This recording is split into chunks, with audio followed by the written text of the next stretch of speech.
I call this meeting to order. This is a regular meeting of the Northfield Public School Board. Today is Monday, February 12th, 2024, and the time is 6 p.m. This meeting is being live streamed and recorded. The recording of this meeting will be posted on the district website as soon as possible. Welcome members of the community here tonight to observe the important work being done on behalf of all school district stakeholders. Dr. Hillman, we have some items in the table file. We do. We have several items in the table file this evening. We have an appointment.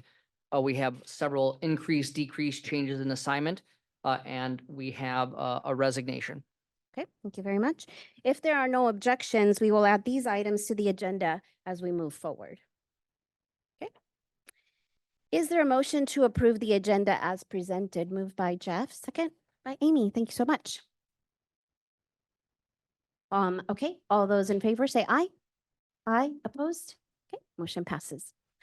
Item 3 is our public comment portion of the meeting, and I understand we do have some community members, stakeholders signed up to give some public comment, and so I will read my script here.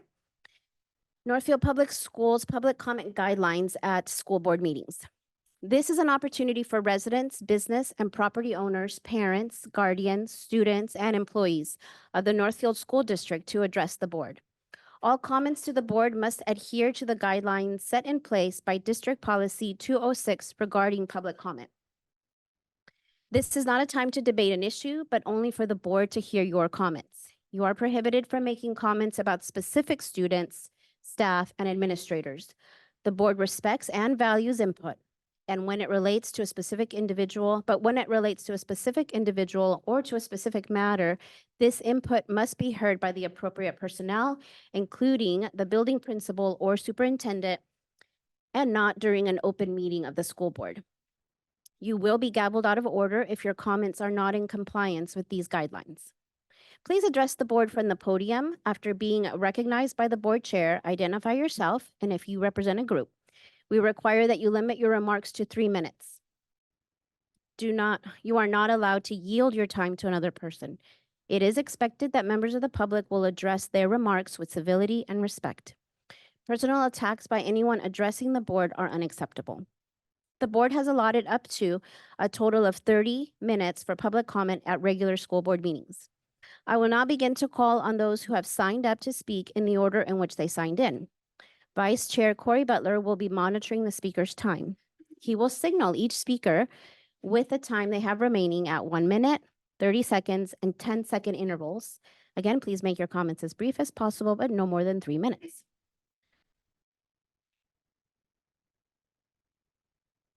I will now begin to call those who have signed up to speak in the order in which they signed in.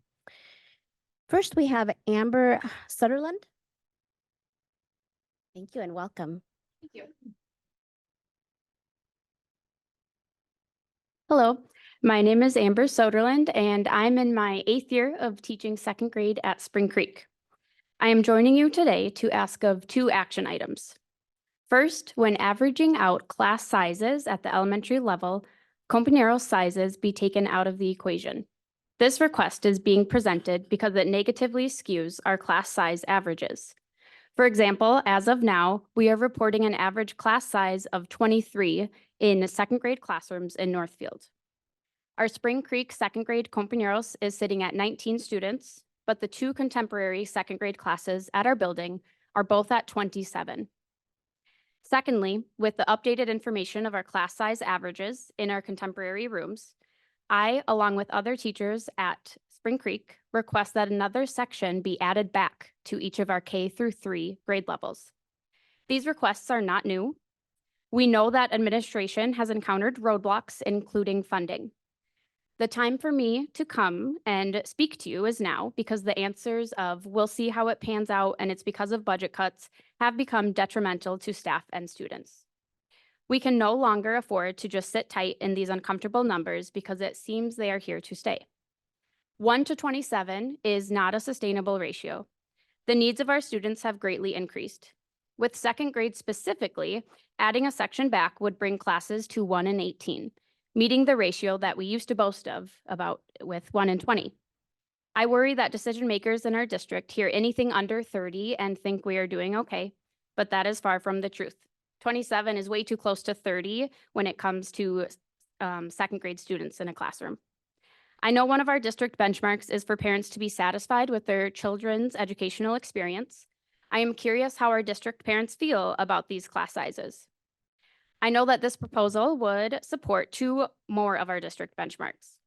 Smaller class sizes would lead to more students meeting reading and math benchmarks, as well as meeting social and emotional needs.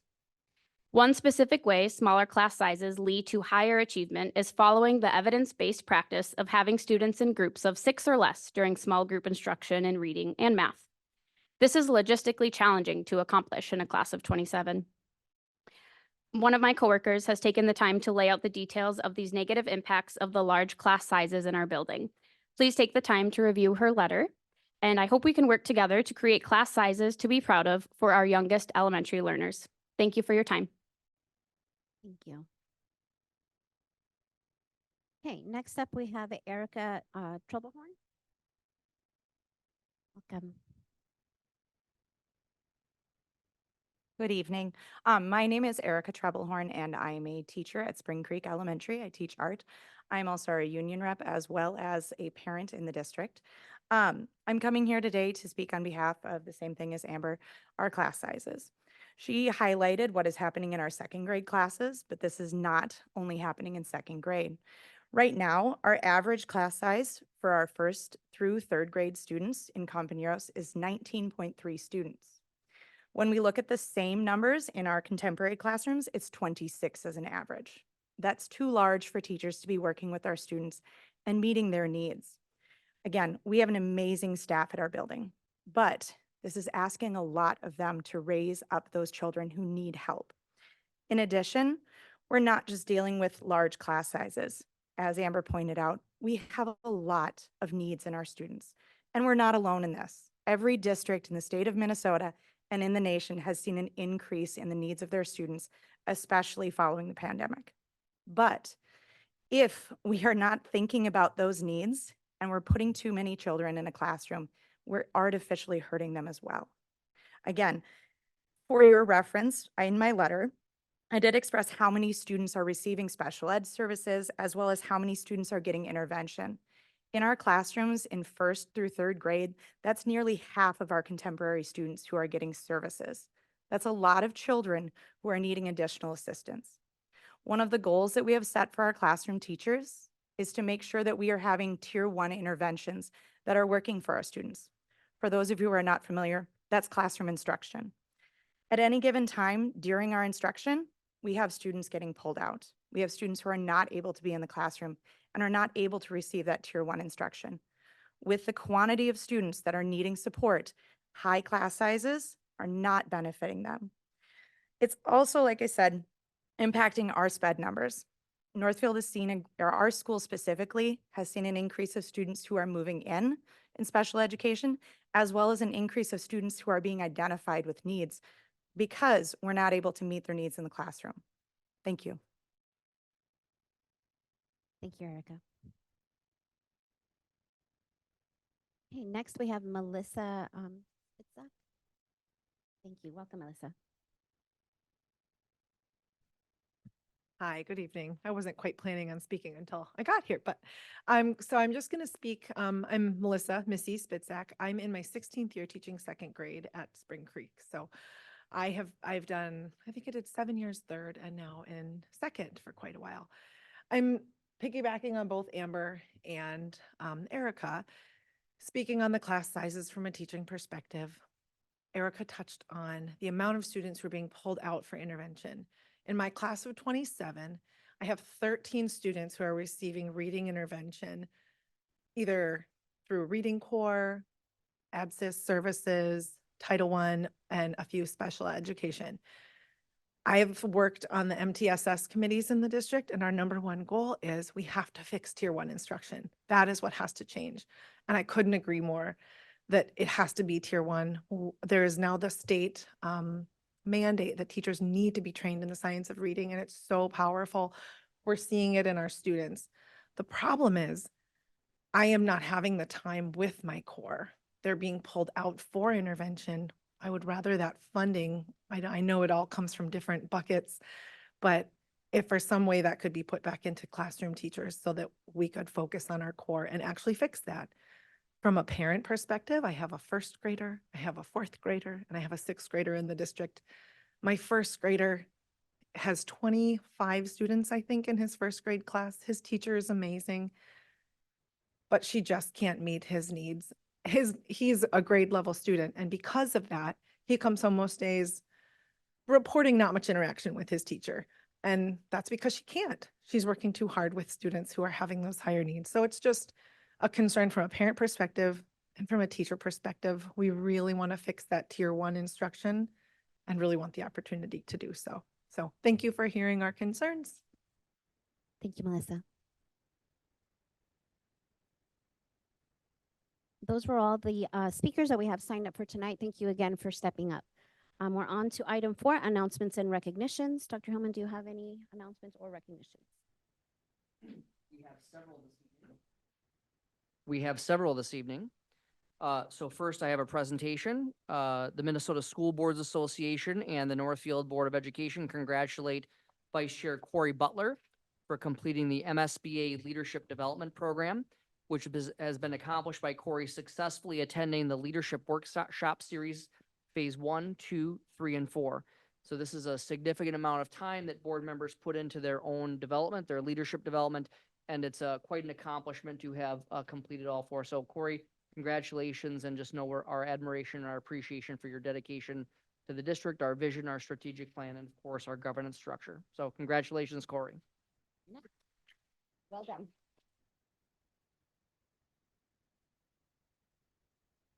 That segues into that this is Minnesota School Board Recognition Month, and Northfield Public Schools benefits every day from the leadership and the vision of our school board members.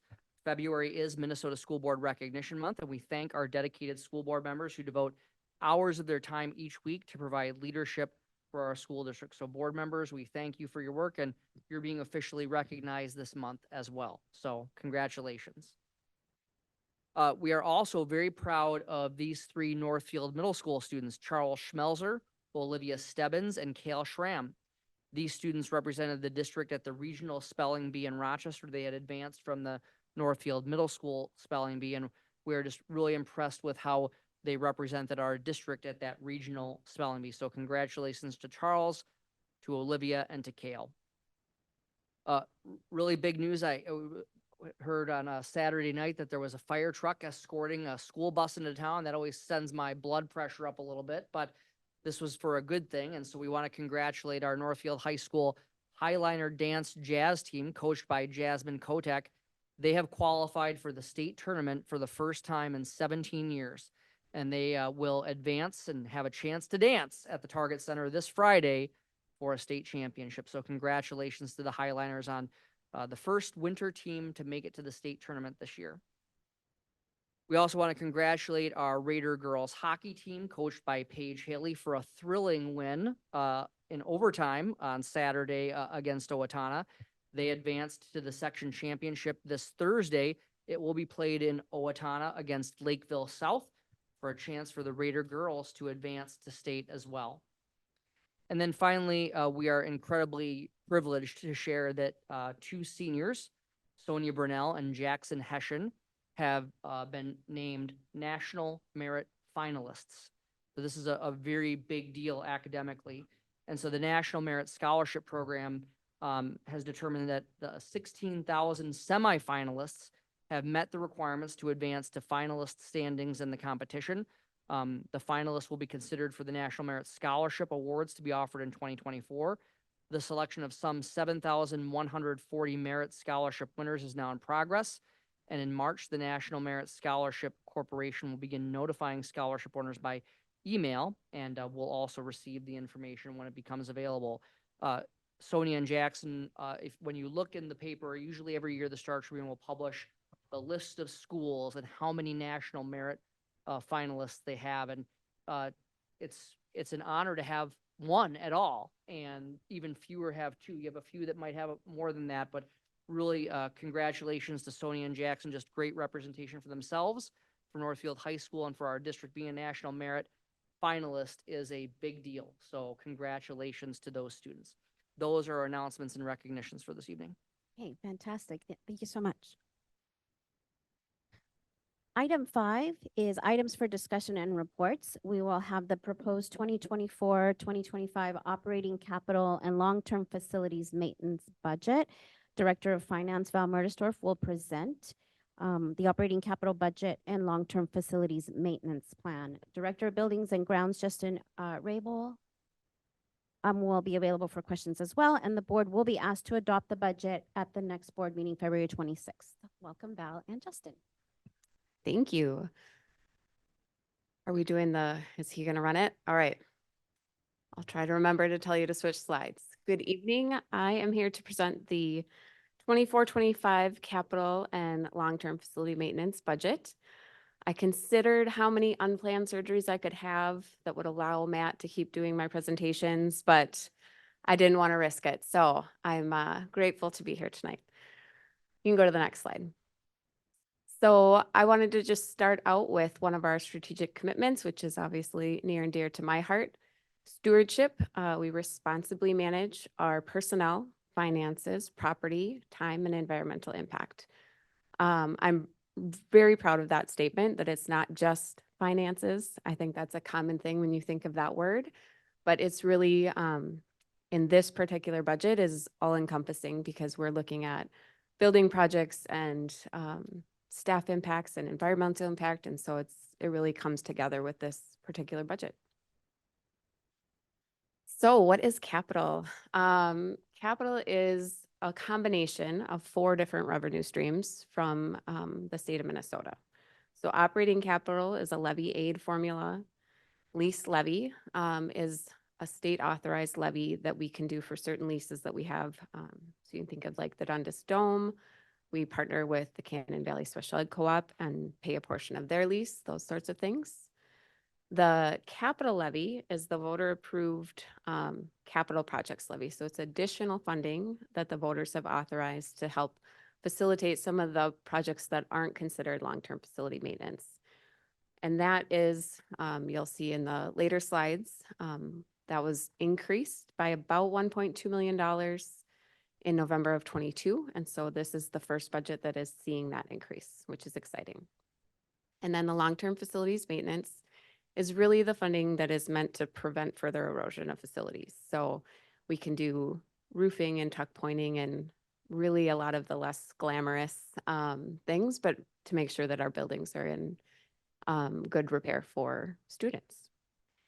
This is encompassed in the general fund, but presented separately. We do this one early, very intentionally, actually, because we want to make sure that the projects that we are planning for in the summer, which is an incredibly tight time frame for every single school district, every contractor, we want to make sure we're getting out and getting bids and quotes and all of the labor secured and not paying a premium because we're doing things last minute. These are also restricted funds. So the state has a very specific multi-page list of the things that we can and cannot do with these funds.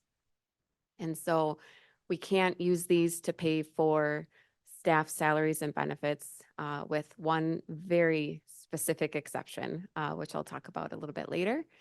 And there's also a restricted fund balance code. So whatever revenue is coming in, if we do not spend it, it is restricted still. So it's separated from our unassigned fund balance and maintained separately. And then there is a portion of this particular budget that our capital committee allocates. So there's some things that come up off the top of the amount of revenue we're getting, the lease levy. Obviously, we're putting the revenue in and those expenditures are coming out. But there is also a portion that all of the department heads and principals and buildings come together and we come up with the list of all the needs, which in my 13 years has always exceeded the amount available. And then we prioritize with the additional funding of the capital projects levy. This was a very exciting year. There's a lot of good things that are going to happen. And so we're excited to see how that plays out. You can go to the next slide. So I put in a couple of different pictures throughout this slide just so you can see some of the things that this funding actually accomplishes. So at NCEC last summer, we we renovated one of the classroom pods and added an additional hand-in-hand preschool classroom. So you can see kind of the before and afters, what that looks like. There's no more orange countertops in that particular room. There are still some in the building, I'm pretty sure though. So you can see what that was able to do for that new classroom for the students. You can go to the next slide. So this is the total revenue, 4.5 million. Obviously, it's a little higher than last year because of the additional capital projects levy money. This year is the first time the capital projects levy is now our largest source. So at 1.9 million, it's 42% of the total revenue. Long-term facility maintenance is following that at about 1.4, and then operating capital and lease levy after that. You can go to the next one. So this shows you 2 years of audit results, what our current revised budget is showing, and then the proposed budget for 24-25. With the exception of the capital projects levy, it's pretty consistent. The sale of equipment line, just to call that out, we do sell that every other year. So the 100,000 that is budgeted for sale of equipment, we actually know is low because we got over 300,000, which is exciting. But we do not have anything for sale planned this year. We do always put any equipment that we think is reasonable to sell on the online auction. So you'll see there's 25,000 in 22-23. That's kind of a hit or miss revenue stream. So we don't typically budget for that. We just budget for the sale of devices. But that is what makes up the 4.5 million in revenue. So this is some high school locker removal, and you can see they've added some of the flex seating in the hallway for student collaboration. My understanding is the lockers are not well utilized, and so this is a great way to offer some more flexibility for students. On the expenditure summary, there's a lot to unpack here, so I'll try to make sure I don't miss anything. Obviously, the leased facility space, I've already talked about that, comes off the top. That has been relatively consistent from year to year. We've had the same leases. The lease purchase agreement, you will see actually is decreasing for the 24-25 budget, and that is, we are almost completely paid off with our Spring Creek edition that was in like 2009-10. We did a lease purchase agreement to put that addition on, and so that's basically showing a half-year payment, and then that will be completed after next year. The building and program allocation is all of the buildings get some discretionary capital that they can choose to do. Activities get some, the music program gets some. So there's a lot of different things in there that allow just for some discretion and at the program and building level. The textbooks and digital curriculum is managed by instructional services, and you'll see that's a pretty substantial increase. This was one of the items that we specifically listed when we were campaigning for the capital projects levy. We also have several things coming up in the future that will likely be very expensive. There's a math curriculum. There's several things that are associated with the READ Act. And so we just want to make sure we have enough to cover all the things that we will need to do. Technology leases is typically just the device leases, but you'll see that there's an increase in that one for 24-25. We did enter into an agreement with a cybersecurity firm that has 24/7 monitoring of our entire network and all of our devices. Our actual cyber liability insurance through our property insurance is not sufficient for the level of attacks and breaches that we've seen across the state. And so this was an area that we felt pretty strongly about making sure that our data and our networks were safe for staff and students. And network administration, you'll see that is 600,000. That was also something we intentionally campaigned for with the capital projects levy. And that will be a direct saving of salaries and benefits in the general fund, because the only salary and benefit you can code to operating capital is for those employees that are working directly on the network equipment, the capital purchases. So that will be a savings for the general fund in 24-25, which is part of what we campaigned on as well, knowing that we were in a budget reduction process. The capital committee recommendations, as you can see, is significantly higher, which was a really great opportunity for some things to get bumped up on the list that have maybe been pushed off year over year that weren't quite as high a priority, but we'll still be able to do some great things for buildings and students. And then long-term facility maintenance, we have about 1.2 million. I'll talk a little bit more about that too on one of the later slides. So 4.37 is the total expenditure, so just slightly less than the revenue. You can go to the next slide. So this was the high school media center update. They took out several banks of computers and kind of opened up the space and added some technology. So now it's a large group space, just provide some more flexibility there. So we did some carpet in there and some other things with some of our long-term facility maintenance funding. So here's some of the projects that you can expect for 24-25 that I'll hopefully have pictures of next year when I'm presenting this. So for capital, we are gonna put a sign along 246 for Bridgewater, which is the new entrance to Bridgewater. The old sign is obviously at the old entrance. So we're looking at in combination, hopefully with some lighting as well, which would be LTFM probably. We are replacing and updating 2 buildings and grounds trucks and snow plows, which just gonna knock on wood for Dr. Hillman here that we haven't really needed this year too much. Server room battery backups. The technology pieces are surprisingly expensive. Updating the middle school computer lab, new gym curtain at Spring Creek, district firewall and network switches. Several of the network items are E-rate eligible, and so there is some additional funding coming back. And so that's all included in that as well. And many, many more capital projects thanks to our amazing voters. The list was so long, I could not absolutely capture them. So I gave you the highlights.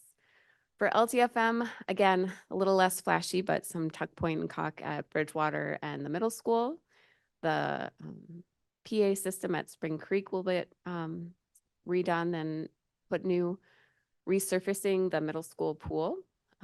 Some painting and flooring updates, which is kind of an annual every year thing, depending on where the needs are. The middle school parking lot, and then some replacing the bathroom sinks in the Bridgewater classroom wings. So we'll go to the next slide. So this is the summary. When you pull it all together, you can kind of see where we've been. And I broke out the fund balance between operating capital and LTFM because they are separate restrictions. And so for 24-25, again, we're projecting about 4.5 for revenue and just shy of 4.4 for expenditures. And so operating capital is projected to end at about 152,000 and LTFM will be at about 810. The goal for operating capital is to maintain a minimum of 200,000 and LTFM is 600,000. I'm actually not concerned about the operating capital being at 150 because we know in 23-24 that the amount from the iPad sale was 300,000 and I only budgeted 100. So I'm pretty confident that that will be over 200 by the end of next year. It also, the reason it is low in 22-23, that's 37,000. That was a direct result of that software-based change in the GASB standard, the Governmental Accounting Standards Board. And so we had talked about that during the audit, how that change had kind of impacted, and we had to book some things that we hadn't quite anticipated in the way we anticipated. And so that will flow through, but again, no concerns about us getting back to the threshold that we should be at. So you can go to the next slide. So this is a summary of our LTFM 10-year plan. So this is a requirement of receiving the long-term facility maintenance revenue. We are required to submit this plan every year to MDE. There are official spreadsheets that I have to do that show the revenue and the expenditure projection. They don't come out till May or June, and it's actually due in July. So we provide it to you in this format, and then when they come out with those documents, we update them based on what was presented and then submit it in July before the deadline. Again, we do this early because it makes more sense financially and for project management purposes to make sure we're ahead of the game. So overall, I would say the first 5 years of our LTFM plan are much more solid than the last 5 years because it's much more difficult to know what's going to come up in 5 years from now for long-term facility maintenance needs. So it looks like our fund balance will grow astronomically, but we know from experience that that will not actually happen. We are actually working with Wold to do some in-depth building studies of all of our other buildings, similar to what they did with the high school. So we can have a really up-to-date, in-depth 10-year plan and make sure that we're not missing any pieces and have less contingency use and surprises. So that is what the 10-year plan looks like. I think it's a second item on your agenda, but it's all included in my presentation. So I think you can go to the next slide. I think I might, no more pictures. Great. That is all I had to share tonight. Again, we're just so fortunate to live in a community that supports public education wholeheartedly. And it's going to be really exciting to see all the things that we get to do this year with this extra funding. So I will gladly entertain any questions you have about capital or LTFM. Great. Thank you so much, Val. Great presentation. Very thorough. We appreciate your work. Board members, do you have any comments or questions? Corey?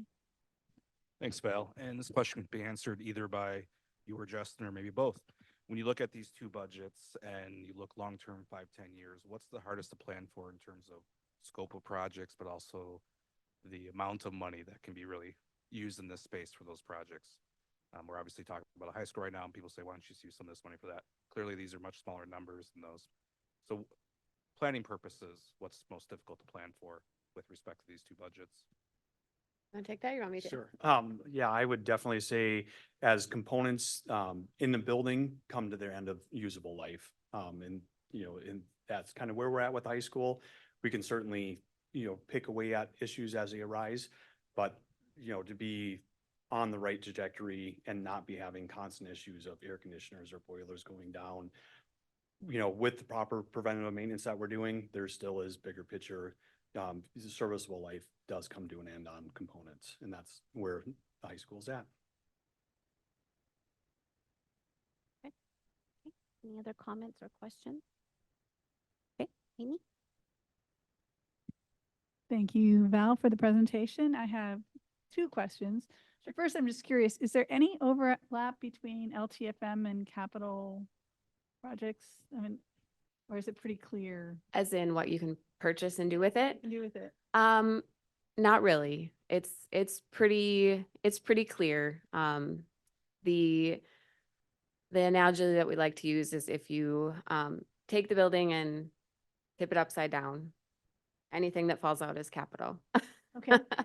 And anything that is affixed to the building, walls, paint, carpet, all of that can be LTFM. It gets a little muddy if it's something where you're renovating. They're very clear that it should be a like purpose. And so if we're changing the purpose of a room, some of it could be LTFM and some of it could be capital. That's a little bit of a gray area, but for the most part, it's LTFM is repair, replace, and capital is more equipment, new, not affixed to the building Okay, for the most part. that makes sense. That actually, I like that visual a Yep. lot. I actually have two more questions. I realize Absolutely. one is just really easy. Do we have any roofs that need to be replaced anytime soon? Are we pretty much caught up on those? You want to answer that? Yeah, we are pretty much caught up. Bridgewater and the middle school have been done in the last 5 years. They were the ones that were coming near to the end of their life. I would say the next school that will have major roofing scheduling that'll have to happen is the high school also. Okay, which actually is a great segue to my next question. So you know, a lot of people are starting to talk about the high school, and I have people come up to me and suggest things. And it's been suggested to me that we not do anything for the high school for 10 years or even 25 years. And I noticed with your plans here, there's no high school improvements that were listed. Now, I know it wasn't a full list. I'm just wondering if the board decides to just not do anything with the high school this year and to push it off for the future, how that would change things for the LTFM and the capital projects. And I'd love to hear from you, and then I'd also love to hear from Dr. Hillman about this. Yeah, it definitely cuts into my staffing hours for what the building takes for maintenance. As far as using LTFM to keep the lights on and heat on and air conditioning on in appropriate seasons. What it turns into is it just eats up a lot of the other things that we can do with LTFM money for other equipment. And like Val said, we can do things with networks. Other things that make sense in the district are variable frequency drives, other things that come to end of a life that we can get on a schedule to replace before it's a catastrophic failure.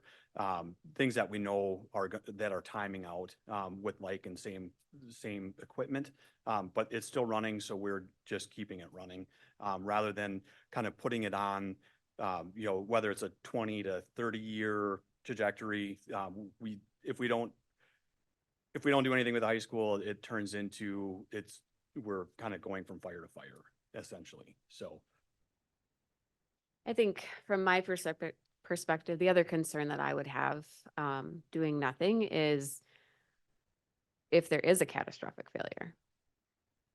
Replacing the entire HVAC system is several $1,000,000, and we don't just have that sitting around. And the financing to do anything short-term emergency replacement, I think if I extrapolate the cost in my mind of continuing to fix things at a rapid pace, potentially having something actually break and have to have an emergency repair or complete replace, just the level of cost that I can imagine in my mind and how we would have to pay for that feels really concerning to me. I'd much rather be planful and stay ahead of it. And there are some really big needs at the high school that we could maybe chip away at very slowly with LTFM. But I don't know that doing one or some actually helps the overall system function better, if that makes sense. So. Yeah. Do you want to comment, Matt, on that? I certainly can, and I think that what Justin and Val said is certainly true. And I think that I look at it also from the cost of not addressing with some different funding the issues at the high school. It becomes cascading. So, for example, on the long-term facilities maintenance plan this year, something that's very unexciting, if I can butcher the English language in that way, but no one wants to think about having to do tuck pointing, right? Tuck pointing is the process where we repair the mortar between the bricks. The middle school is now 20 years old, right? To take care of that facility, we need to address that kind of thing. Bridgewater, around 25 years old, if I'm right. This is the time where we have to keep maintaining that facility. So if we have a scenario where we do need to use more of the existing funding of that, 4 million and change and a little bit more than $1 million of LTFM to update and to keep the high school going, that means we're going to forego some other needs in the district. I'm not saying we would forego the tuck point. I mean, that's one example. So in order to address this area that is more expensive to work through, we are then potentially creating greater cost for us as well because we're letting some of those other maintenance items go. And that's hypothetical, right? You asked a hypothetical question. I'm giving a hypothetical answer. So if you think about it, the middle school was done well 20 years ago. We're starting to do that maintenance. Bridgewater 25 years ago, we did some substantial updates in maintenance with the 2018 bond referendum, the Greenville Park, and so we are able to use this ongoing funding to address the maintenance needs. But as we've shared, some of the things at the high school are beyond maintenance, right? They're end of life kinds of things. And so that's where we have to thoughtfully consider what the right pathway is. Because if we are only to use this budget to address issues at the high school, we're not going to come close to being able to address those issues that are serious. And we're going to create a backlog of issues at other buildings. And of course, that goes to a stewardship issue of making sure that we're keeping up with these things. And we've been very fortunate. We have been able to keep up with things until you hit a certain point. And with the high school facility, as we've talked, and we'll talk later in the meeting, we are at that point in lots of different systems. Now, there are a lot of pathways of how the board could choose to solve those issues, right? Variety of different funding levels. But if we don't address them in that way, and we have to use this funding to try to keep things going, we're going to forego some other projects that would be appropriate to do at other buildings. Thank you. Thank you so much. Any other comments or questions?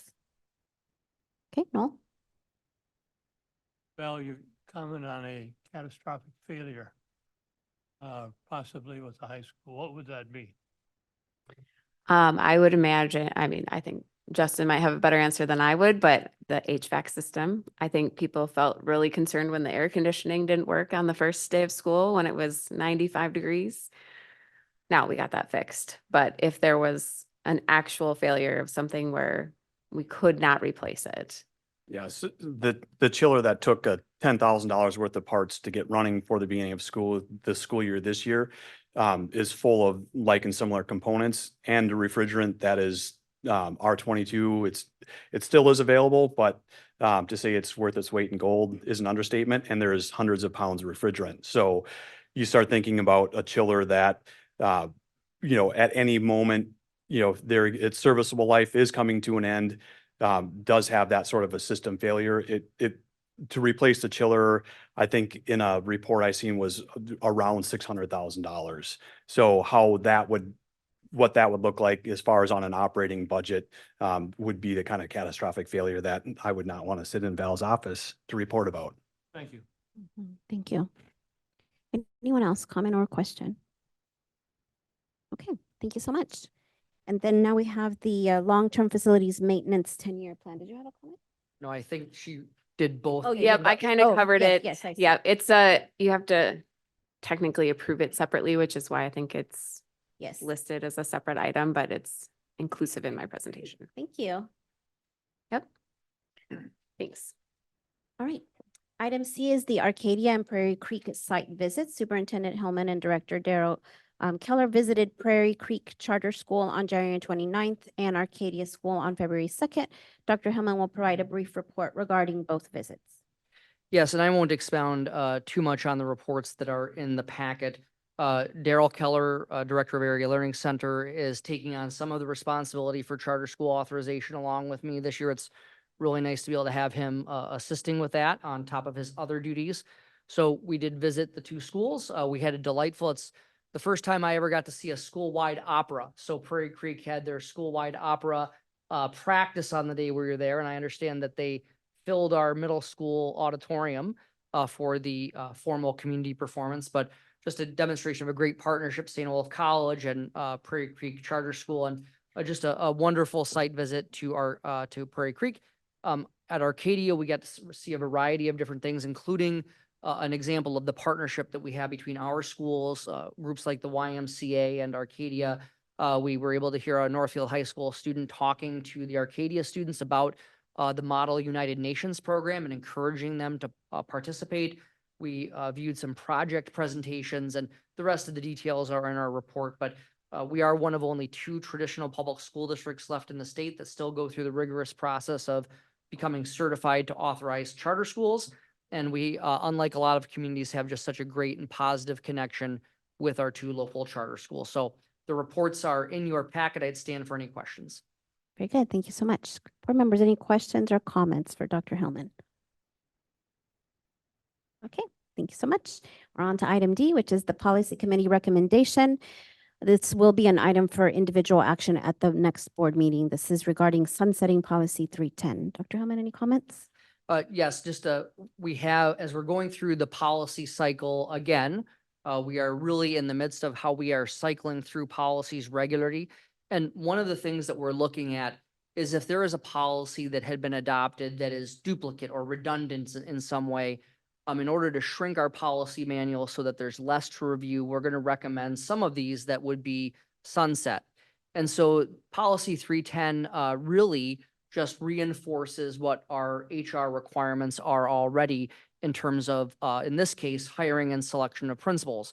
We don't have a policy around the recruitment or selection of other positions with the exception of the superintendent, which is a little bit different of a process. So all of the items in the general statement of policy are required by law regardless. So we think this is a way we can potentially just reduce the policy manual. There's no practical change to the district. It's just a matter of trying to reduce redundancy. And we'll ask for approval of that sunset at the next meeting. Okay, thank you. Any questions or comments?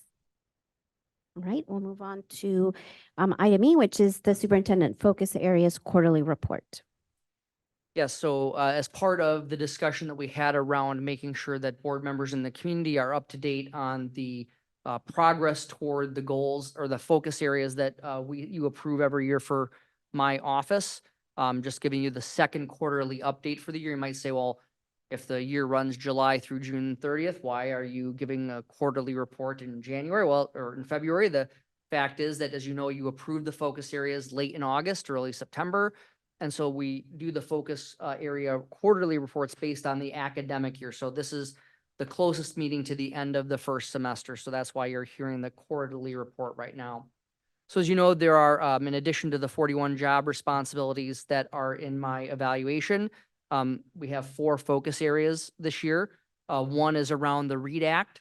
And as you saw in the November 2023 update, we had quite a bit of work on that, much of which we had already been doing, just happened to be in alignment with what the new law required. You'll see that in the February 2024 update, Northfield, along with all 331 school districts in Minnesota and all the public charter schools, are working very hard about how to adjust to making sure that we're meeting the READ Act's training and screening requirements for next year.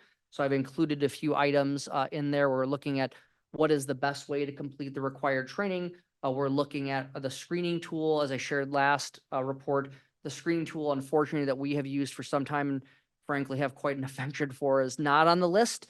So we are going to we're going to be required to move to a different screening tool next year. So we did have a work team, included 21 teachers to look at potential approaches to the training and screening requirements. That group met last month, I think it was. And so we're on track, on progress. I think you'll hear a lot in the legislative session too about some items related to the READ Act, really more about how we can fully fund this really aggressive and necessary legislation to help make sure that all children can read well.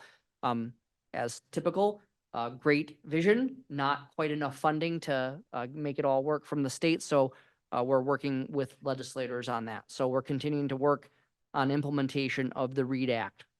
The second focus area is around just general facilitating of the implementation of new state legislation.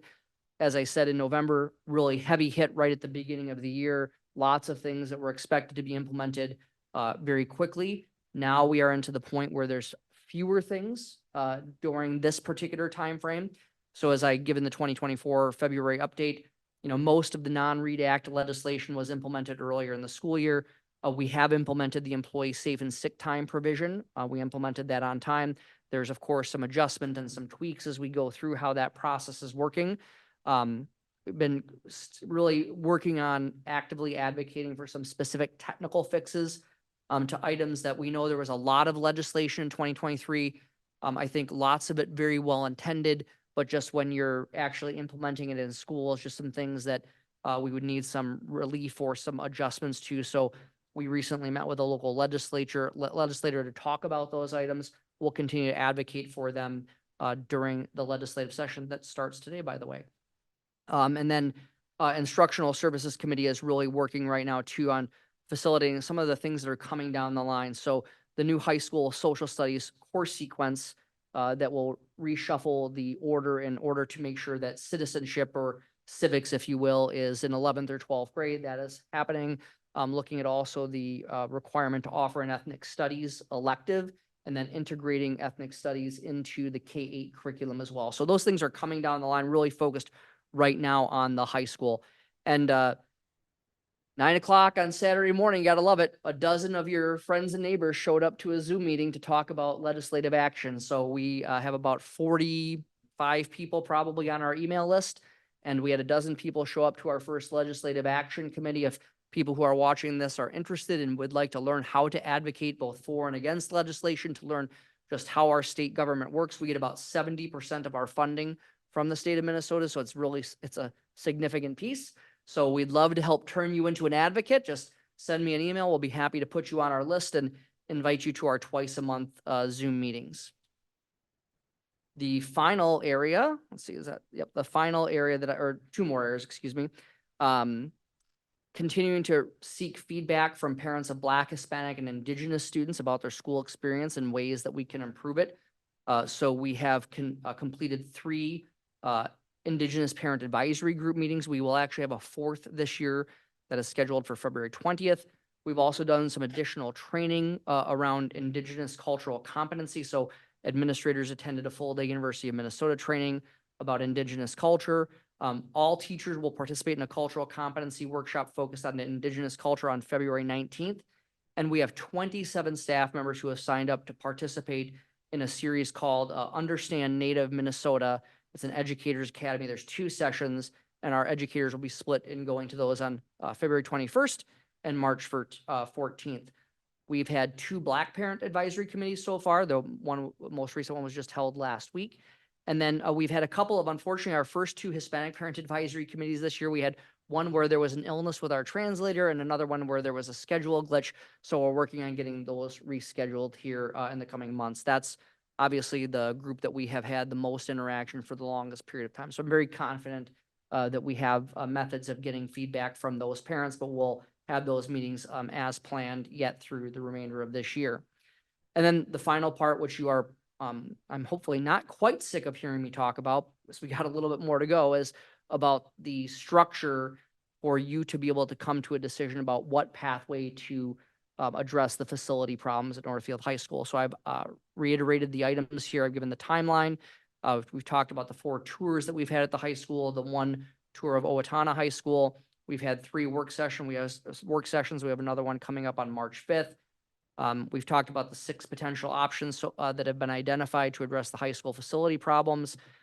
We had a public meeting that I felt was well attended, and where we really got to hear from people in both the small group and larger group setting.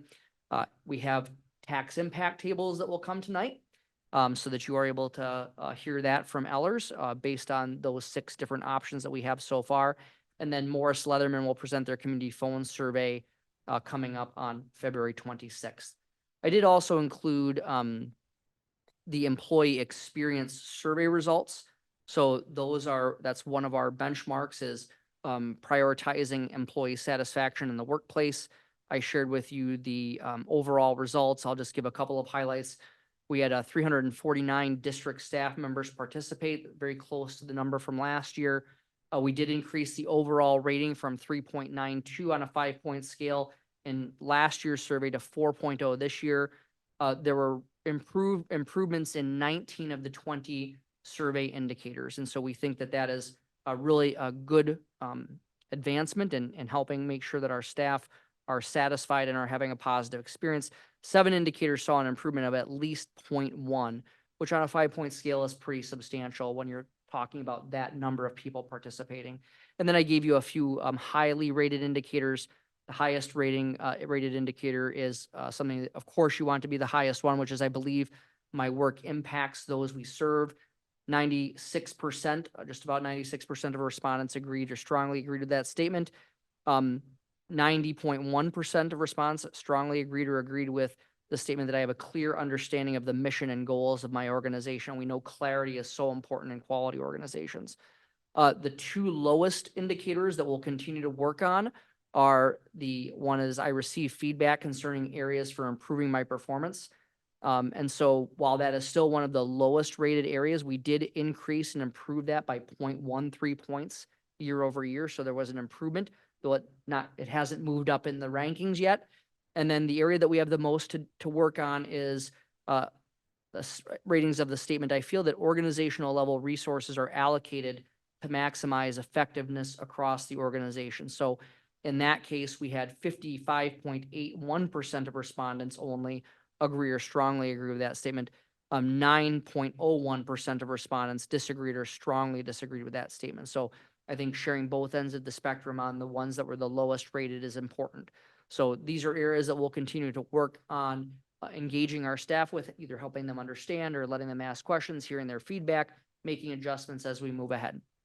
So that is my report for the second quarterly superintendent focus area update. At this time, I'd be happy to stand for any questions. Very good. Thank you for that presentation. Any questions or comments for Dr. Hillman? Okay, none at this time. Item F is the legislative session preview and a brief review of the Minnesota School Boards Association and Minnesota Association of School Administrators platform. So in the packet, you have those two platforms, as Claudia indicated, and legislative session starts today. That's really important. I'm not going to go through these. We'll be talking legislative items as we move ahead, but I just want to share that we are kicking off the legislative session today. Remember that it is the second year of a biennium, and there is nothing required of the legislature in the session. They could theoretically, come in one day and adjourn the next. There's nothing required of them. In the first year of the biennium, they're required by law to adopt a balanced budget as part of that first year. So we do anticipate they won't just adjourn, but we anticipate it to be a much less active session than last year. We would anticipate a bonding bill of some sort, which we think would be really good. There was a couple of years without a bonding bill. They did do a bonding bill last year, but the second year of the biennium is typically when they would adopt that. So there's quite a bit of activity. Public education has not ever been part of the bonding bill, to my understanding. So I've asked a number of people about that, but we have some ideas about how they might be able to include us in the future. And then again, as we said before, some technical fixes, continue to advocate for additional resources for things like the READ Act, for closing the special education cross subsidy and asking for an increase in the basic formula for 2025. We don't anticipate a supplemental budget bill this time around unless it's a one-time piece, but we will continue to advocate for our needs, because even if they are not addressed this year, it's possible that they could be addressed in future legislative sessions. So more to come, but the 2024 legislative session kicked off today, and we'll talk with you about it as time goes on. Very good. And is there a date set for a day at the Capitol that you know of? I feel like I saw it There somewhere. is. It's March 18th. Okay, well, is we'll the look forward to MSBA. that. More information on that. Good, thank you so much. Item G is the potential 2024 Northfield High School bond referendum update and potential tax impact. There are several materials in the packet, and that packet is, as usual, published on the district website. And anybody can view those items. There are 4 pages in the document that are summaries of the estimated sources and the use of those funds, along with their potential bond amounts. The summaries on annual increases to property taxes for the 6 potential bond amounts over periods of 2025 and 30 years. And then we'll have a representative from Ellers available to answer any questions the board members might have. Are they on now? Yeah, we'll just check. Is Jeff Seeley on Zoom with us, Tim? All right. I'm here. There you go. Welcome, Jeff. Thanks for being here. Thank you. Nice to be with you. So in the packet, what I shared with you, really wanted us to review the last couple of actions. We had some really good attendance at the public meeting. I did include the slide deck from the public meeting so that people could review that if they were not able to make it. We did a presentation at the public meeting. People had an opportunity to go into breakout rooms with board members. Everyone in the room, if they wanted to, had an opportunity to give the board their advice about how they would move forward, any questions that they would expect the board to answer about any high school facility project. Remember, we came back to the auditorium. People had the chance for a public comment style opportunity to address the board. And then the board had a chance to reflect. And so that was our last big item. Then we estimate there were probably at least 50, maybe even 55 community members who were there. The final tour, which was last Saturday, we had 55 people on that tour. That was the final of our 4 scheduled tours at that point. Really great interaction on that tour. So as we just reported in my focus area update, we have done a lot of community engagement about this issue, trying to make sure that people are aware of it before you make any decision to move forward. The next step in that process is talking about what would it cost individuals. And so for taxpayers, what would the various options that you are interested in considering cost individual taxpayers? So Jeff Seeley from Ellers, are you willing to just walk us through the tables, Jeff, and talk through a little bit about how we got there? Sure can. So, well, thank you for having me. And we have a number of options that we looked at and put together various financing options, or preliminary financing options, as I should call them, for your information tonight. So we have, I'm going to try to share my screen here. Share screen.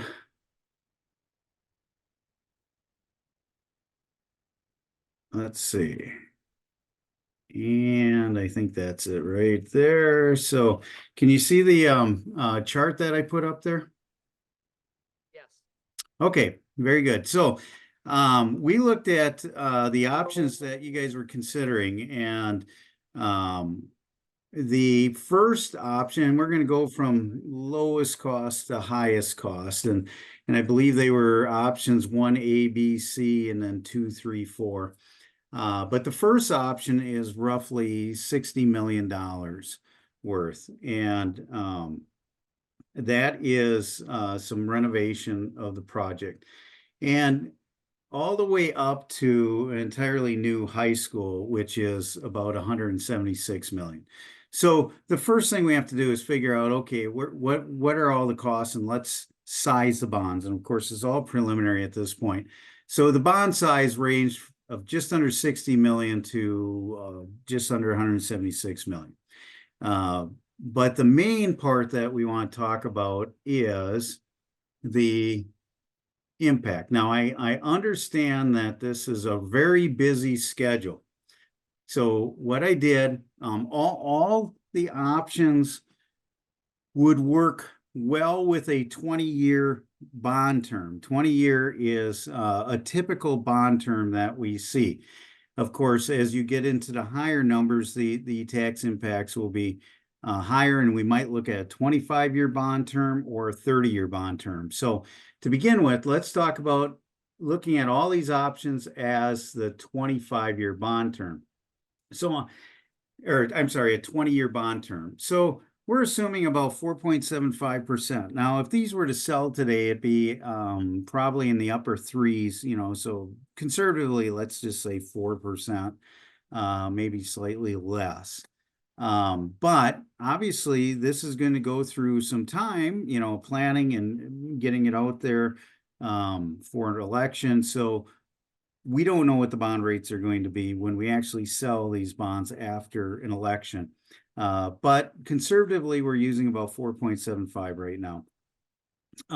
So if you take a look at, let's just say your average home, I know your average home is probably in this $250,000, $300,000 range. 350, Jeff. Oh, okay. So well, this last year, I think everything went up by over 20%. But anyway, let's look at the 350 then. So if we take a look at this 350 line right here, the $60 million option would be about $202 added to the tax levy for debt service over a 20-year period. And monthly, that's about $17 per year month. Looking at the next highest one is 66 million.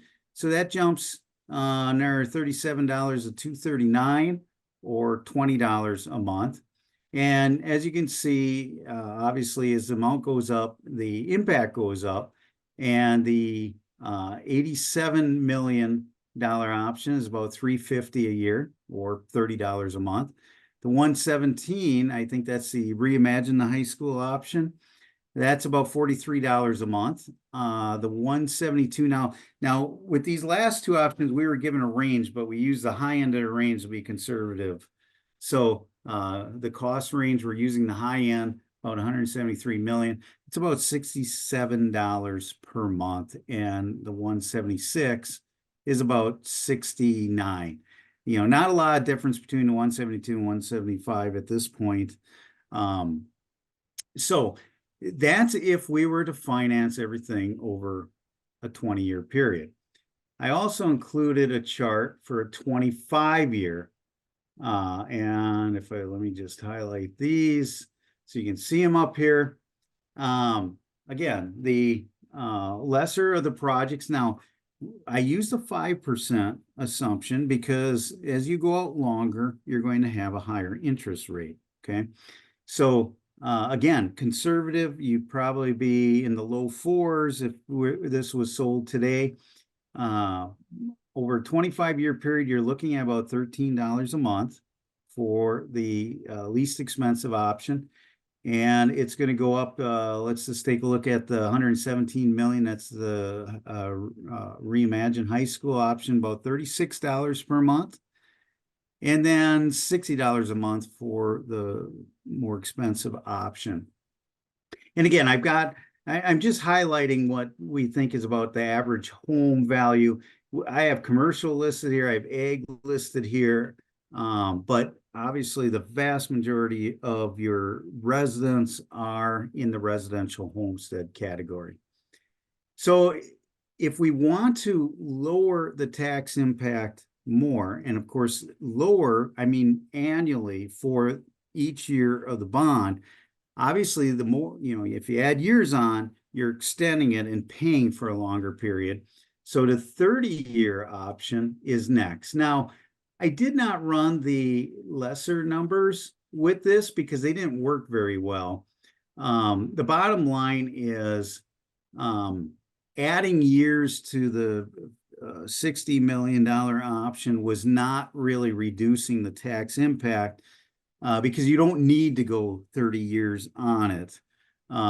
So I looked at the options that actually would benefit by lowering the tax impact and start at the $87 million option. So that's about $21 a month. The 117 is about 33, and then it goes up to about 55 on the more expensive option. So we wanted to put these initial numbers out there. And again, this is a very busy schedule because there's a lot of options and each option is 3 different bond terms. The reality is that, you could do it for any number of years. You could do 23 or 26 if it made sense to do that. But at this point, we're just looking at it kind of the 5-year increments from 20 to 30. So that is the tax impacts. This is a first look. I don't believe these have been out there yet. Matt, do you have anything to add to this at this point?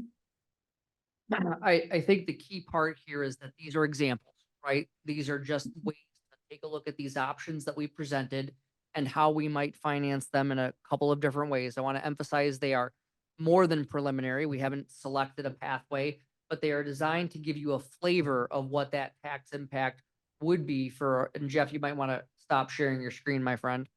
Oh, I'm sorry. That's okay. I was going to open an email from you that had the actual descriptions of each one. Let me do that here. But the point is that this is for discussion, right? This is to help you.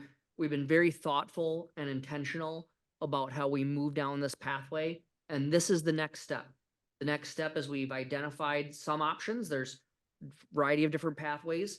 These are some of the ways that we could consider financing them.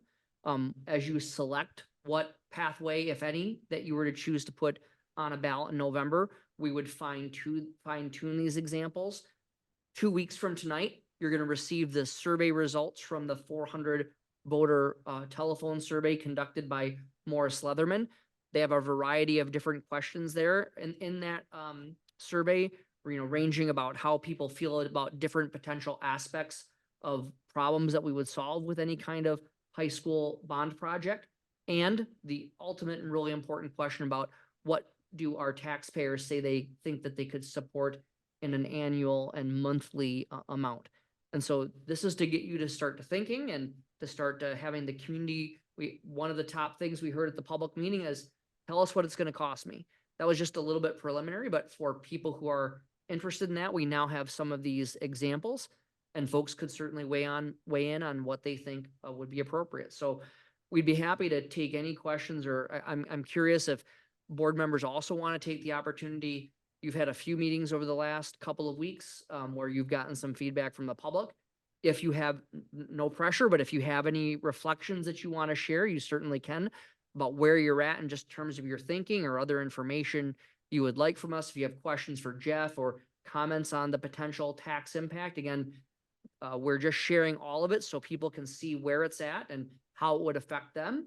And it helps you get the feedback that you need to make an informed and wise decision in March. So we'd be happy to take any questions. I've got Justin here as well, so that if people have any specific questions about any of the potential projects, that he can also help us, Val and I, with any of those as well. Very good. And Dr. Hillman, can you either bring up the timeline or remind us what the next couple of meetings are, what's in store for the board members? Yes, if you give me just a moment, I'll pull up the timeline. You talked about getting the phone survey soon, so that's next. Tim, I'm going to plug in here.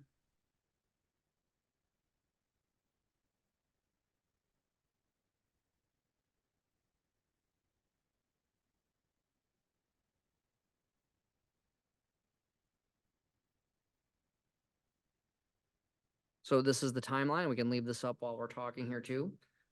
So as we take a look at February, we had that tour. We had February 26th was the next item, which was about the receiving the information from the phone survey. March 5th, we have a board work session. Just to emphasize, we're going to actually have that board work session here.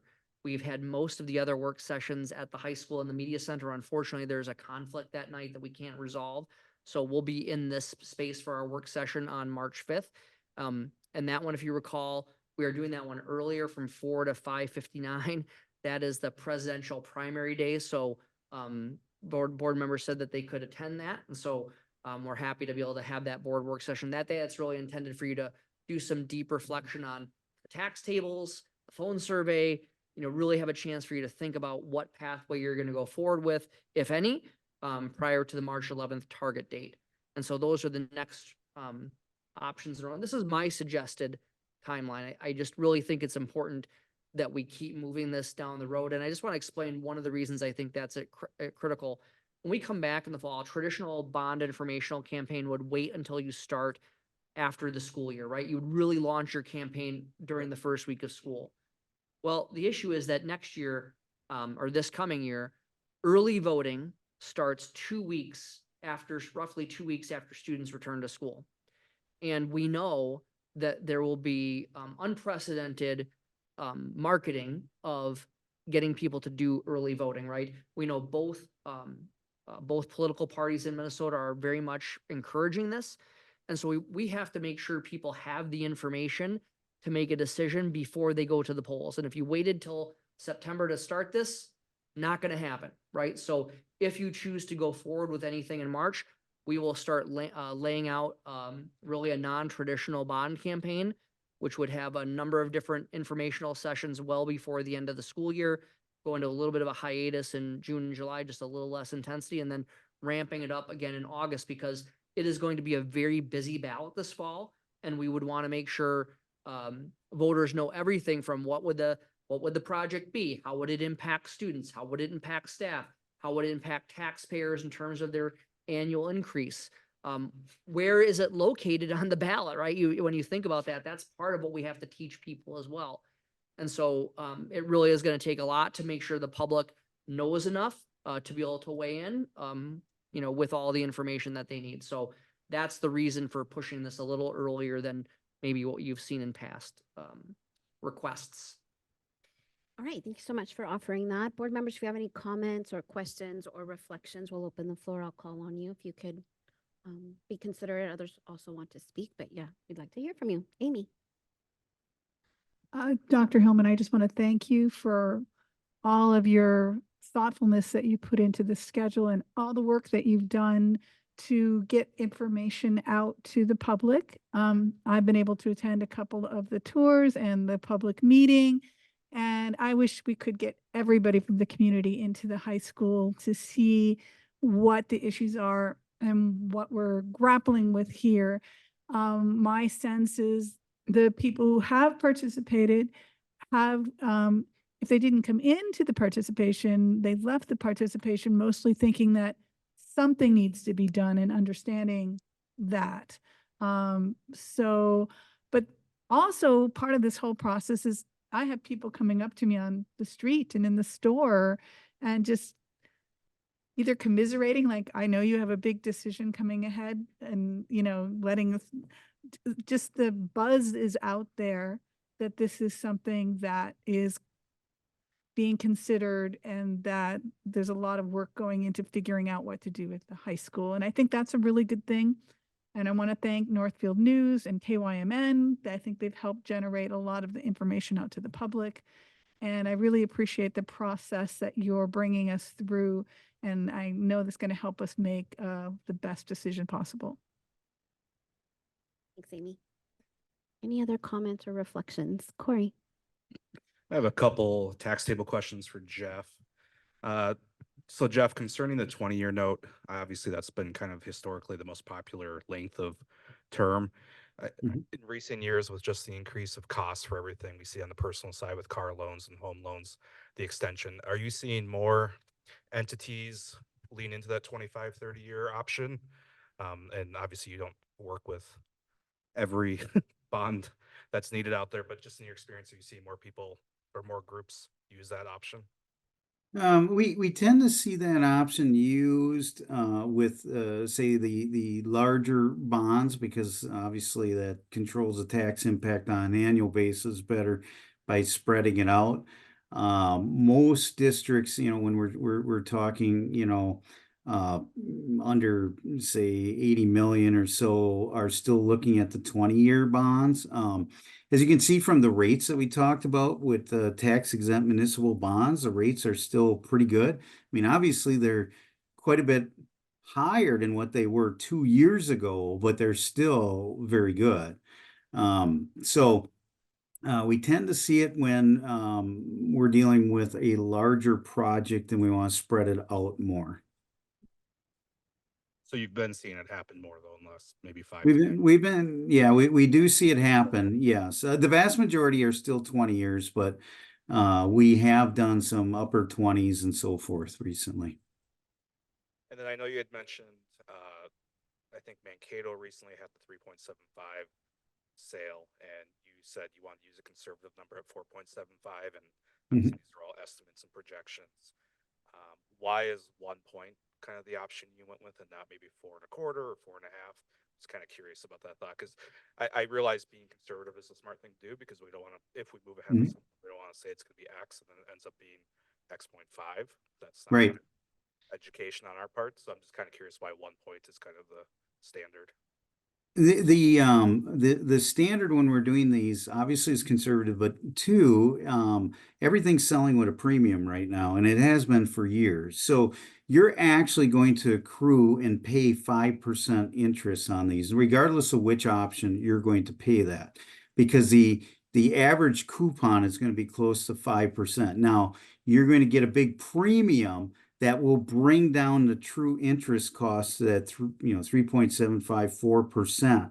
But the reality is that the interest will accrue based on a 5% coupon, because everything's selling for a premium. So if we were to say, okay, let's use the overall true interest costs and lower it to 3.75 or 4, what's going to happen is when we actually go to bid it after the election, when we sell it, we won't be able to hit the tax target numbers because the interest will accrue at a 5% rate. Now you'll get millions of dollars up front in a premium, which will make the effective interest rate down in the 3.75%.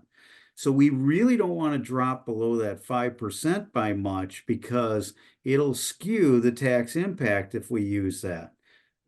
Given the fact bonds are all selling for a premium, they have been for quite a few years. Thanks for the explanation. I have one more question, if that's okay. And again, just want to preface this question that these are estimates and all hypothetical at this point. So I know you just explained kind of the process, which I appreciate, but I'm going to ask you this question anyway. So if we look at like the $350,000 option for 20 years, and I'm just going to pick one of these packages. Let's say we move ahead with $117 million. It says it's a $514 annual impact.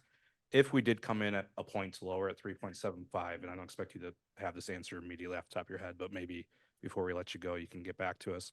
What kind of impact would that have potentially on the homeowner? How much would it lower from 514 if the interest rate does indeed come in at a more attractive rate? What's going to happen is, again, you're going to be accruing at a 5% rate. So, the initial tax impact will only change if you use the premium to lower the bond amount. Because if you lower the bond amount, then what you're going to do is you're going to be obviously accruing 5% interest on a lower bond amount. So, but you can choose to use the premium to go towards the project. So if, when this passes and you're dealing with, all the estimates and out there, most districts will choose that option to apply towards the project in case bids come in high. And we have seen bids come in high in the last couple of years. Actually, recently I saw a bid come in low, which kind of blew our mind because most of the time we're seeing them come in high. So most districts want that cushion. So the reality is you are not going to see a difference if you choose to utilize the premium as a contingent against the project costs. Thank you. Mm-hmm. Any other comments or questions or reflections? Yes, Jenny. Thanks, Claudia. My question, I think, would be for Dr. Hillman. Or maybe you can just sort of point us in the direction anyway. You might not have the answer, but my question is regarding the two new high school package choices. We were given prices, very preliminary, of course, as we were explained. But those two prices for those two new high school buildings were taken from one contractor. And my question is, how feasible would it be to receive two other quotes just on square footage alone, where the architect would give the information on square footage and breakout for the rooms and things like that, that really preliminary information to at least two other contractors so that we could compare, and it might come out to be all, the same, or it might be very, very different. Yes, that's a great question. And so the process that we've used, and not saying that we would have to continue in exactly this way, but the process that we're using is very similar to what lots of school districts use, where pre-referendum, they use an architect that does the cost or budget estimate, if you will. So it isn't, again, as you said, it's based on square footage and what kind of amenities you might want to include.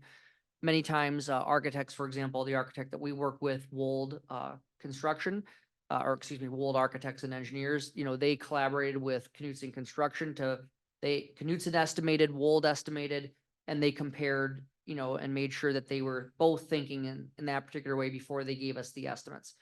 There's nothing that would prevent us from reaching out to some other school-based construction management firms and say, here's the menu of what we had estimated. What would you estimate it? That is something that we certainly could do. It is unusual in school processes at this point to go there, but there's nothing that says we could not do that. It is much more common that if there is a successful referendum where you will then seek, either depending on the circumstances, multiple quotes. So for example, in 2018, before we had passed that bond referendum, we worked with ATS&R, a different architectural firm. We brought ATS&R and Wold and a couple of others, and I think we had 3 or 4 that came in. And after they gave us their pricing for what it would cost to move ahead and their presentations, we selected Wold. So there are times you might work with one firm pre-referendum and then another one post-referendum, but there's nothing that says you can't do that. So if that's the will of the board, we certainly could get some additional thoughts from other contractors based upon the menu that Wold has put before us. Okay, thank you. And I bring it up because my biggest fear is just that once that preliminary number is out there, a lot of times then when you go to that second round, it stays there. And then, so then if it's a lot higher than what it would have been, going out to bid, it just wouldn't seem fair. Yeah, and I think, a good example is, and it can also go the other way too, right? I mean, we were very fortunate that the estimates for the 2018 bond referendum came in around 41 million. But because we had a great bond, great interest rate because of our bond rating and because of just at that time in 28, Jeff, a great bid day, right? We were able to do those projects for $39 million, but it very easily could go the other way too. And so, while we've had some success with that in the past, your point is valid. You want to have an estimate that you think will cover the bid, the highest level bid that you could anticipate. Yes, Corey. Just a quick follow-up question for either Val or Matt. Looking at the Bridgewater and middle school projects, because those both have expired in recent years, or we're pretty close on the middle school, I believe. How many times have those been refinanced throughout the years to realize the savings? Obviously, we can't predict what the future will bring, but over 20, 25, 30 years, we sure hope that rates will decrease at some point. Yes, so I don't know if it's on. There you go. I just gotta get real close to it. I would say for the middle school, which is the one that's completely paid off, well, actually they both are, but the middle school was most recent. It was refunded, I want to say at least 3 times. There's specific statute that says when and how we can do that, which Ellers helps us with. But effectively saving about $4 million over that 20-year period from what we had originally told the voters. Yep. Good. Anyone else? Question, comment? Yes. And over here. Maybe a and- question for Jeff. Former mortgage brokers, I know bonds and mortgage rates aren't too much different, but part of it is, you talk about market value, when you're showing the rates, I mean, really it's assessed value that the taxes go off of.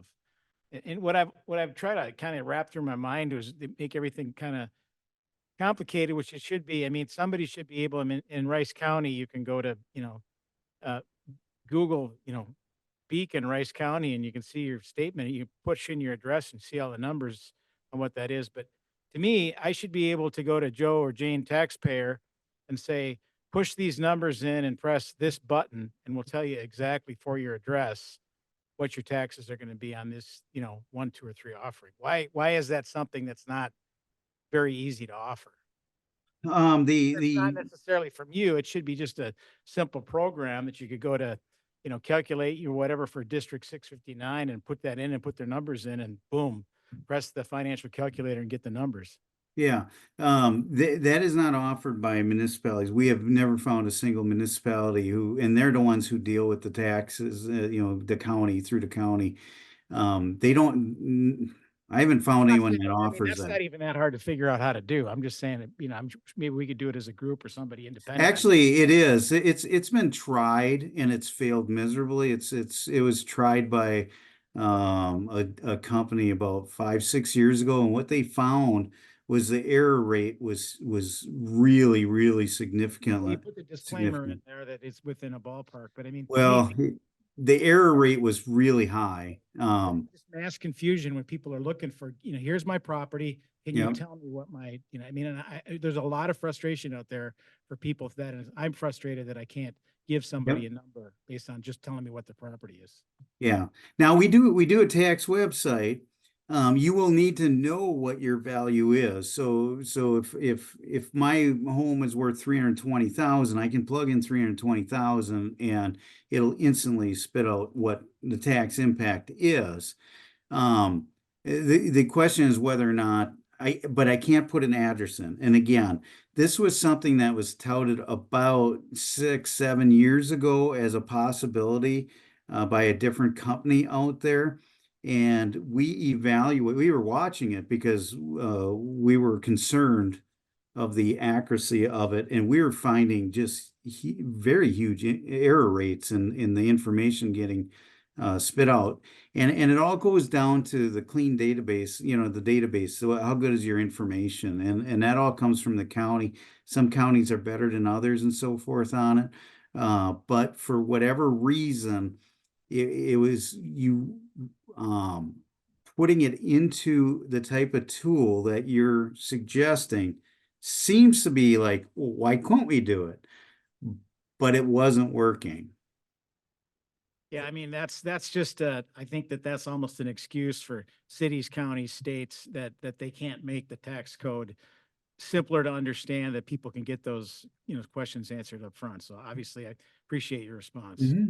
Thank you, Jeff. Dr. Hammond, do you have Yeah, some comments? And I think what I hear you ask, I just want to, what I hear you asking, Jeff, is when you talk to someone on the street, says, how much is this going to cost me?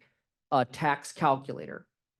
Yep. And so while Jeff Seeley shares that we don't have the ability to have them go in and plug in their address, any property taxpayer would get their tax statement, right? Usually get in the fall or the spring. You can use either one, what your latest estimated market value is. So they would be able to, it is more common once we were to decide a pathway forward, right? Rather than the number of options that we have on the table right now, where Ellers will actually give us that tax calculator that Jeff Seeley was talking about. So then, Jeff, what I would instruct people is we would put it right on our website to say, we want you to know exactly how this is going to impact you. Here's an example tax statement. We would circle, here's the number you use. So there would be that step on the part of the property owner that they would have to take responsibility for, but they would be able to get their exact tax impact as long as they have that number. And, everyone receives it in the mail. And then I do think that I think one of the estimated market values is also on that Beacon site that you mentioned. So if they were to look it up and have their own information, they can get that. We just can't do they can't do the tying of the address be a great thing. But what we have now is you can tell people, yep, right on our website, you could, not right now, but once we decide if anything to move forward, Ellers will help us prepare that. They plug in whatever number it is that they feel, whatever's on their tax statement, and they would be able to get exactly that number, Jeff. We're just not quite there yet. Does that seem reasonable? Yeah, just, that's progress. Thank you so much for your comment. Anyone have other questions, comments, or reflections? Okay, thank you to Jeff Seeley, and thank you for Dr. Hellman for updating us. Okay, we're going to move on to the next item, which is the consent agenda. And as a reminder, there were some personnel items in at the table file added to that consent grouping. Is there anything anyone would like to pull from the consent grouping for separate consideration? Amy. I just have a question, and I don't necessarily want to pull something, but I was wondering if I can ask the question. Well, like a clarifying question? A clarifying question. And it's not something that I necessarily want to vote against. I just want to understand it better before I vote. And that's for the Grow Your Own Grant pathway for secondary students. And it talks about the proposed Future Educators Club for middle and high school students at Northfield Public Schools will be combined together with Torch. And I'm just wondering, and I know that's a proposed club anyway, but will it still be open to students who are not the traditional Torch students to become part of that? I think the answer is yes. They're just simply using that tool to be able to administer. We have people who are there running Torch and then incorporating this as part of something like, for example, the after school, middle school youth center, part of the Torch program itself as well. It would just give us an on-person site to be able to run that club rather than having to find someone to be able to do it. So it simply means that the person who is the Torch personnel at the middle school would be responsible for running that club. You would not need to participate in the Torch program to participate in the Young Educators Club. Thank you. Thank you, Amy. Okay, is there a motion to approve the consent grouping? Okay, moved by Amy, second by Jenny. Okay, if there are, oh, I'm sorry, we'll move on to a vote then. All those in favor say aye. Aye. Opposed? Okay, motion passes. Item 7 is our items for individual action, and we have one action tonight. It is a resolution, so Anita will be will be facilitating a roll call vote. The resolution requiring administration to make recommendations regarding programming and staffing for next year. A copy of the resolution is enclosed in the packet. The board passes this resolution at this time each year to allow the process to begin regarding making changes in the budget. The resolution must be in place in the event that staff positions are discontinued. I'll take a motion first, and then we can have a discussion. I move to authorize the administration to make recommendations for additions and reductions in programs and for adding or discontinuing positions. Is there a second? Second, Mike Coy. Are there any questions for Dr. Hellman at this point? Questions or comments? Dr. Hellman, did you want to make any comments? I think you said it well. This is the standard resolution that we take at this point every year to address the budget and prepare for staffing. Okay, very good. Anita, will you facilitate a vote? Butler, Aye. Gurwitz, Aye. Gonzalez George, Aye. Nelson, Aye. Cornell, Aye. Stratmon, Aye. Motion passes. Thank you all. The next item is items for information, and we have an enrollment report. Dr. Hellman will review the February 2024 enrollment report at this point. Yep, and I'll bring it up on the screen here. Yep. Tim, I'm gonna plug in.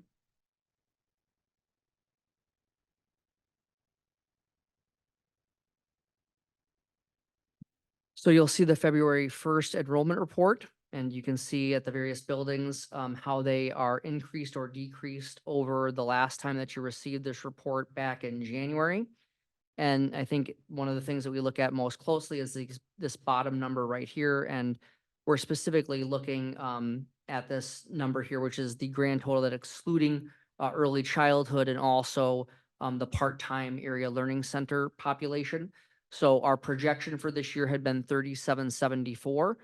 We are at 3796 as of February 1st. So we are seeing 22 students right now over projection.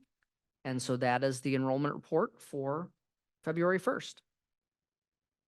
Very good. Any comments or questions from the board members?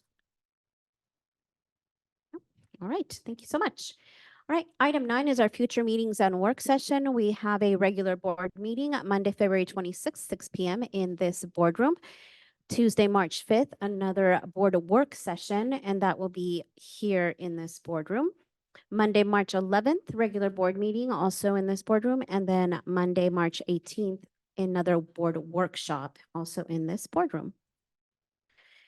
At this time, this is all the business we have for our regular meeting. We're going to move into a closed session for labor negotiation strategy per the Minnesota Statute 13D.03, and I'm inviting the public at this time to exit so we can begin our closed session.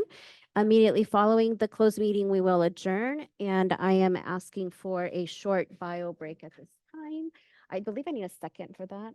Is there a second to take a short break? Thank you, Amy. All those in favor say aye. Aye, opposed? Okay, we will be back in 10 minutes. Sounds good. 7:48, please, board members. Thank you.